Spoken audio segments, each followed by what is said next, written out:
একটা রাক্ষসও আর বেঁচে রইল না। তখন ব্যঙ্গমা ব্যঙ্গমীর পিঠে চড়ে লাল কমল আর নীল কমল এলো বীরের মতো তাদের রাজ্যে ফিরে। তখন রাজ্যে পড়ে গেল হুলস্থুল। কোন দেশের দুই রাজার কুমার এই পুরীতে এলো, খোস মেরেছে সব বিপদ কেটে গেল। রাক্ষস মেরেছে শুনে রাজা মশাই আসে, অচিনপুরের লাল কমলার নীল কমলের পাশে। অর্ধেক রাজত্ব আর দুই রাজকন্যার সাথে, লাল কমলার নীল কমলের বিয়ে হবে রাতে।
আমার কথাটি পুরলো, নোটে গাছটি মুড়লো।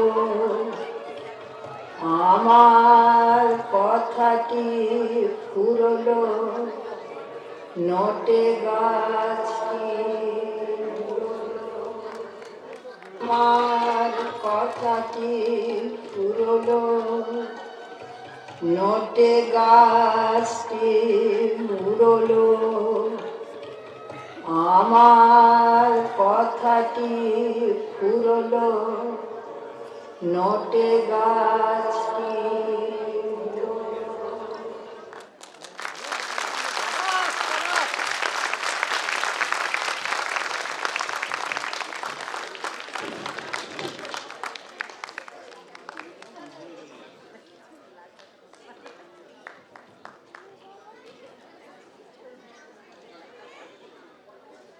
নাদিপুতিরা, ইয়াশ মণ্ডল, মিশিতা হালদার, আয়ান দাস, অভয় মিশ্রা, অপরাজয় চৌধুরী, অথপ কাশ্যপ, অর্ণিত গিরি।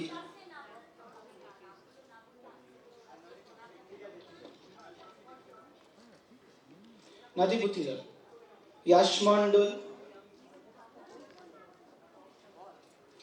মিশিতা হালদার, আয়ান দাস।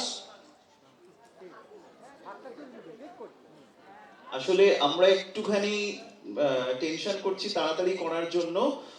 আমরা আমাদের লাল কমল নীল কমল যারা যারা বলছিল, যারা যারা করলো, আমি প্রথমেই দেখে নেব আমাদের যিনি পরিচালনায় ছিলেন শ্রীমতী সোনালী গোস্বামী। আমি একদম মাঝখানে সোনালীদিকে একটু মঞ্চে ডেকে নিচ্ছি, চট করে আপনি একটু চলে আসুন। আর ওনার সঙ্গে শব্দ সম্পাদনা ও শব্দ গ্রহণে শ্রী চন্দন গোস্বামী আর শ্রেয়সী সেনগুপ্ত, আমাদের প্রাক্তন অভিভাবিকা, অক্লান্ত পরিশ্রম করে ওদের তৈরি করেছেন। আমি একটু নামগুলো বলছি। আচ্ছা, আপনারা ওনাদের একটু নামগুলো বললাম। আমাদের মণিমেলার ভাই বোনেরা, আমাদের পরবর্তী অনুষ্ঠানে যেতে হচ্ছে, আমরা ওদের আশীর্বাদ করুন আপনারা, এইটুকুই কাম্য।